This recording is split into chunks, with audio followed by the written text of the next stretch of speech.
When a horrific illness struck this man, American ingenuity rose to the rescue. What made you think that maybe you could develop something that would cure yourself? When you're that desperate, you go off script.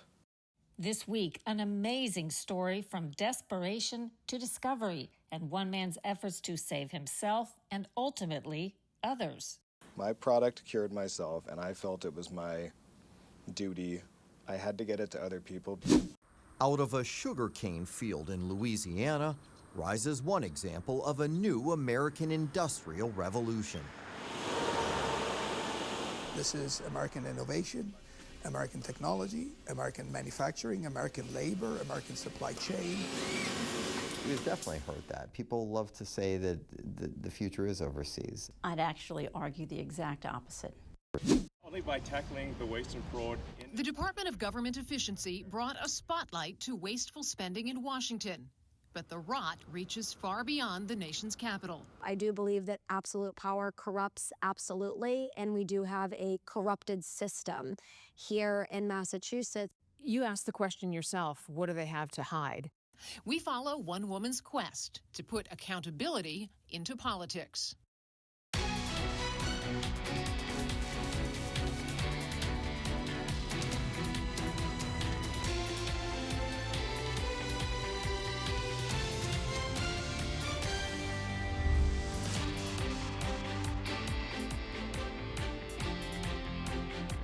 Welcome to Full Measure. I'm Sharyl Attkisson. Today, an incredible story that begins with one man's health crisis and ends with him finding a way to cure himself with a discovery that stands to help millions. It also exposed remarkable flaws in America's process for finding and approving effective medical treatments.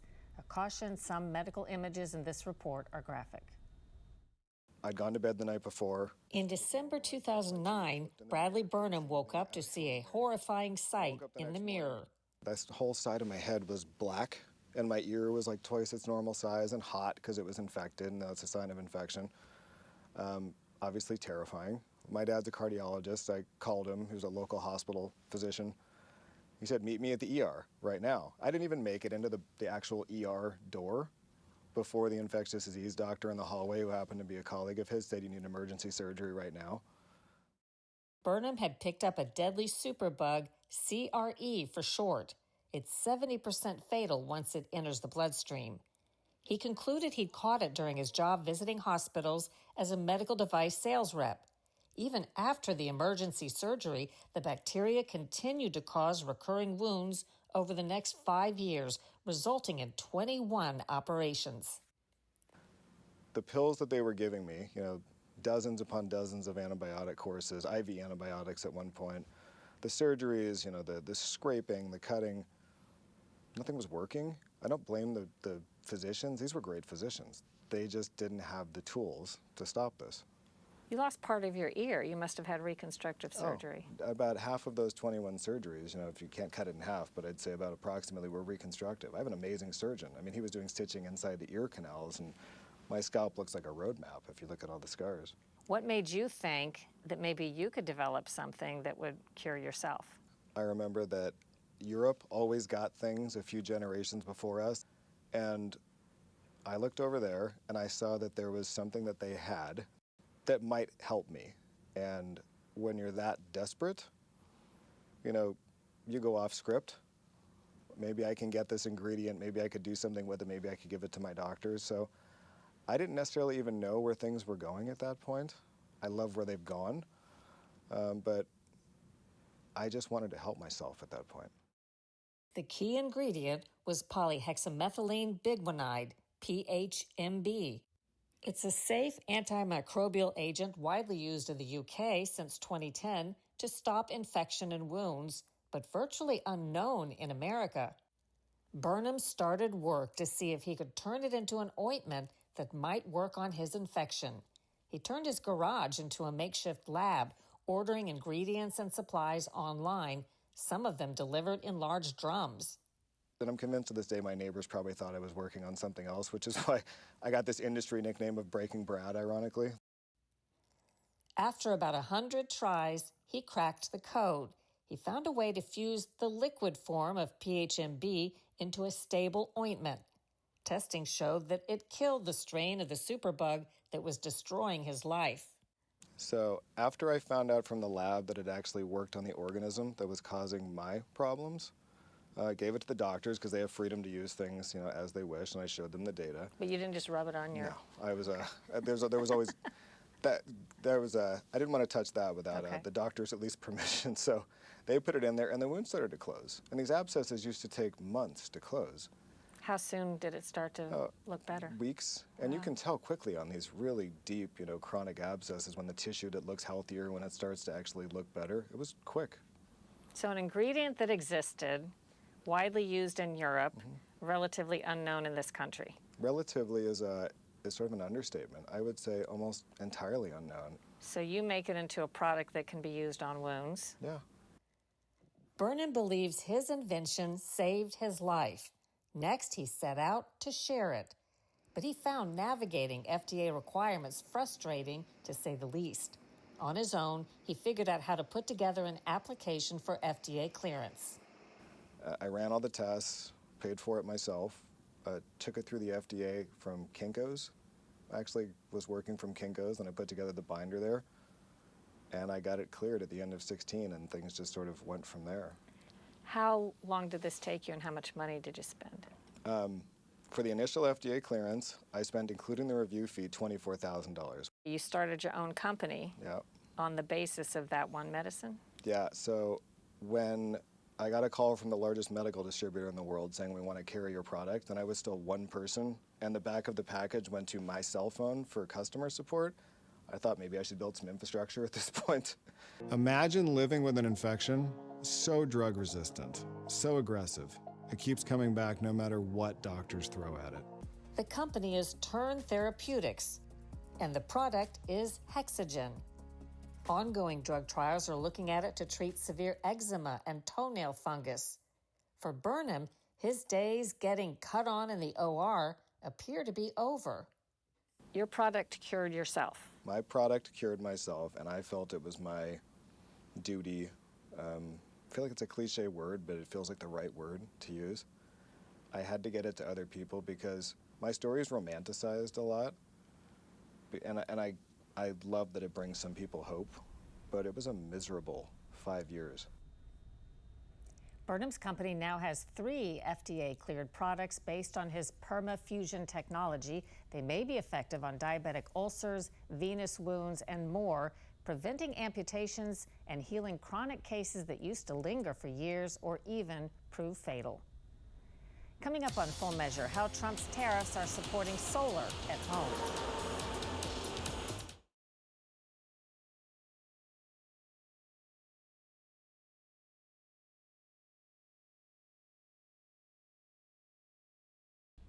President Trump's tariff threats have resulted in an incredible surge in manufacturing here in the U.S., one you may not have heard much about.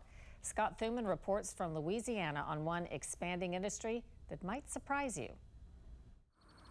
Take a peek behind this sugarcane field and you'll find an economic boost taking place in New Iberia Parish, Louisiana. First Solar, an American company busily finishing a build-out of its newest solar panel plant, all 2.4 million square feet of it. So the module will move, you see, it's got the foil in it. Louisianan George Antoon is First Solar's chief commercial officer. How's business these days? Business is very good. As a matter of fact, we talk about, we have a pipeline and a backlog over the next 2-3 years that is very strong. That answer might be surprising, given President Trump's preference for coal and gas over wind and solar. But executives here know they are fulfilling a key part of the administration's economic plan, expanding U.S. manufacturing. Truly an American-made product. 100% American-made product. This is American innovation, American technology, American manufacturing, American labor, American supply chain. Expanding American manufacturing is a promise all presidents make, but few deliver. 1979 was the high point with 19.4 million manufacturing jobs. Today, That number is down to 12.7 million. 4.5 million jobs were lost under George W. Bush. 300,000 more factory jobs disappeared under President Obama. During Trump's first term, there were initial gains, but then COVID hit and America lost another 200,000 positions. Post-COVID, Biden saw a boost with 800,000 factory jobs added. Now back in office, President Trump wants his legacy to include what he calls an explosion in American manufacturing. I want to be around in about a year from now and 2 years from now, because we're going to see an explosion, I think, like this country has never seen before. The administration keeping a running tally of the companies that have promised to invest in the U.S., including $600 billion from Apple, $500 billion from NVIDIA, and a combined $55 billion from vehicle and equipment makers. Trump credits his controversial tariff policy for the changes, but will it lead to an industrial renaissance? What do you see as the future of manufacturing here in this country? We had a culture of manufacturing, and we lost that for a long time. We lost that for many reasons. We needed to bring back manufacturing to the U.S. While the big companies and their massive factories help generate headlines, more than 90% of U.S. manufacturers employ fewer than 100 people. Down the road, Noble Plastics, a small business that's already signed up to help supply the solar panel factory. Missy Rogers is company president. It's been a wonderful opportunity to see a company like that come into our community that is walking the talk. In the past, you might hear of a large company looking at Louisiana for a manufacturing location, but they wanted to bring all of their vendors from another part of the country or from other countries. Rogers wants younger Americans to get excited about working in modern factories. If they had a family member, an uncle, an aunt, a grandparent who was in a factory, it's completely different. You walk our floor and it's clean, it's safe, it's automated, and the skill set is still the same. You still need to be creative, you still need to care, you still need to have a good head for spatial skills and numbers because quality matters. Rogers thinks U.S. businesses don't need to follow China's lead. We've definitely heard that. People love to say that the future is overseas, that it's the heyday is gone for American manufacturing, that it's Vietnam, that it's Korea, it's somewhere else. I'd actually argue the exact opposite. I think that mass customization is what people want now. And you see that happening here with the technologies like 3D printing, where you don't have to wait until you can make 10 million identical things and everybody just has to live with it. What was it Ford said? I'll offer anybody whatever color they want on my cars as long as it's black. We're so far beyond that. And the kind of responsiveness and interactivity that people want to customize things, to have it when they want it, where they want it, how they want it, that can't be adequately supplied from overseas. It's going to actually strengthen domestic manufacturing.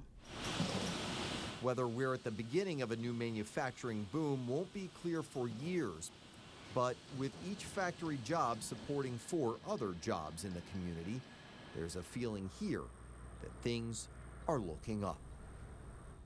People seem to think there's a big benefit national security-wise to getting solar panels here instead of so many from China. Well, there is. In fact, earlier this year, security experts reportedly found so-called kill switches inside some Chinese-made solar components, and that would allow China or another hostile group to destabilize or do something else that would cripple the current system that we use. Now, the change that they're looking for is to shore up these vulnerabilities, to make sure that when you look at key industries like power distribution, like communications, that we aren't susceptible to all these Chinese-made bits of equipment. Makes sense. Thanks, Scott. Very interesting.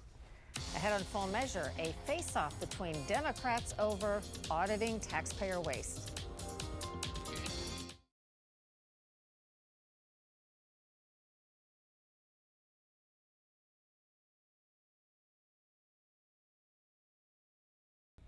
Rooting out waste of taxpayer money is very popular among taxpayers, but not so much among the politicians spending the cash. Lisa Fletcher reports from Massachusetts on a budget-conscious Democrat who's fallen out with some in her own party over her commitment to audit the books. In the birthplace of the American Revolution, history is everywhere. So are traditions, like liberal progressive politics. The state last voted for a Republican president in 1984, when Ronald Reagan was reelected. Thank you. At the Massachusetts state legislature, here on Boston's Beacon Hill, Democrats have been in charge since 1959. Now, one Democrat is trying to shine a bright light on this one-party government machine, and it's causing waves. Very much so. I do believe that absolute power corrupts absolutely, and we do have a corrupted system. Diana DiZoglio is the state's elected auditor. Her job? Hold state government accountable. That 72% figure, it's important. We'll come back to it. Does any part of state government get regularly examined for how it's spending its money? Yes. So we audit state agencies and departments to shine a light on ways that they can do better. And I often have to let people know I'm not the IRS. I am not the Department of Revenue. I audit government for the taxpayers of Massachusetts. And it is my job to make sure that folks have access to what's going on in government, that they know how their tax dollars are being spent. Massachusetts' $60.9 billion 2026 state budget has ballooned 42% since 2019. That's despite sluggish economic growth and around $120 billion in debt and liabilities, making Auditor DiZoglio's push to audit legislative spending and curb waste a critical step toward fiscal accountability. Her office routinely finds wasteful or just questionable government spending, including $2 million last year in food stamps and Medicaid programs. Because waste and fraud is a growing concern, not just for people in Massachusetts. Only by tackling the waste and fraud Through the Department of Government Efficiency, or DOGE, the Trump administration has identified and cut what it describes as billions in wasteful or fraudulent spending, though the exact savings will be argued about for years. What's clear, accountability to the taxpayers can often be controversial with those in power, which is exactly what DiZoglio found when she announced plans to audit the Massachusetts state legislature. Instead of supporting the effort, she's found leaders here, all fellow Democrats, blocking her at every turn. I think most of us are wondering, what are you hiding? I mean, if you can't take a basic audit, even of your financials or your state contracts, what is it that you're hiding? You know, our office finds challenges in most agencies and departments that we audit because humans and not robots work in these agencies and departments, so mistakes happen. But what's happening here is we have the most powerful politicians in Massachusetts saying essentially, nothing to see here, and an audit for thee, but not for me, refusing to open up about how they're spending our taxpayer dollars. Democratic Party leaders who control the state assembly say an audit risks the separation of powers enshrined in the Massachusetts Constitution.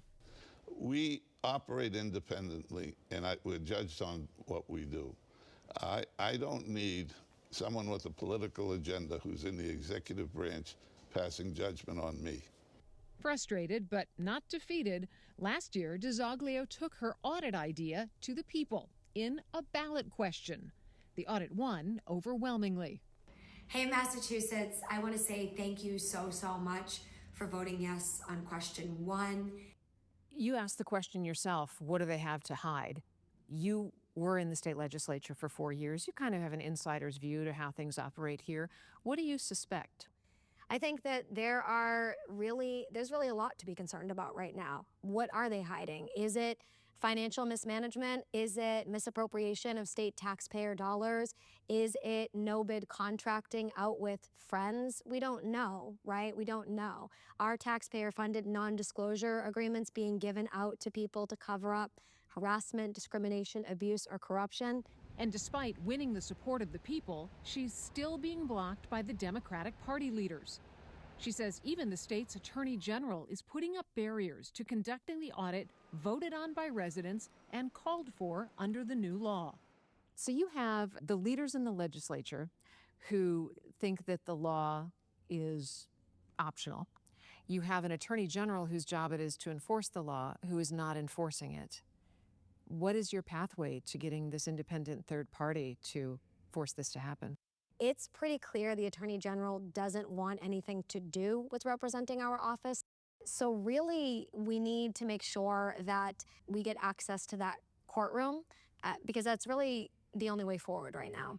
What does this story say about the state of politics in Massachusetts and more broadly, the state of things across the United States? I think a lot of people feel disenfranchised from their government, from their elected leaders, and they feel disenchanted with the system right now. It's not just about an audit, it's about lawmakers telling the voters that their vote doesn't count and that they're not going to respect the will of the voters. And that is something that needs to change. Auditor DiZoglio recently announced her office found $4.8 million in public benefit fraud in the last quarter. After a break, an honorable ending for the only person killed in the January 6th protests.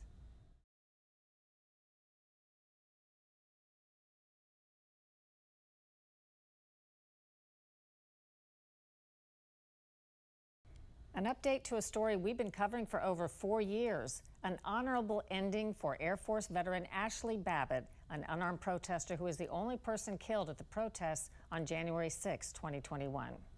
On October 10, 2020, Ashley Babbitt celebrated her 35th birthday. 3 months later, she set off for Washington, D.C., and joined an estimated tens of thousands of like-minded Trump supporters at a rally protesting what they see as a stolen election. Not long after this photo was taken of Babbitt at the rally, she marched to the U.S. Capitol where Congress was certifying the 2020 election results. There, unarmed and still wearing the Trump cape, she started to climb through a broken window and was shot dead. Babbitt was shot and killed by Lieutenant Michael Byrd, an officer with the U.S. Capitol Police. Late this summer, the Secretary of the Air Force sent a letter to the Babbitt family offering full military funeral honors, something that had been denied by the Biden administration. That follows on the heels of a nearly $5 million wrongful death settlement against the U.S. government. Coming up next week on Full Measure, if you're buying or selling property, a seismic shift in America's real estate market and how commission works will likely impact you. Realtors have told me and will say, it's always been negotiable. Everybody knows that. Yeah, it hasn't. It's one of those things where it might have been kind of this sense of we're okay if we say, you know, it was always negotiable. But I think 99% of homeowners out there roughly have never had the opportunity to negotiate that. Next week, a homeowner who went to court to force a massive sea change in how we pay for property sales. Until next time, we'll be searching for more stories that hold powers accountable. Thanks for watching.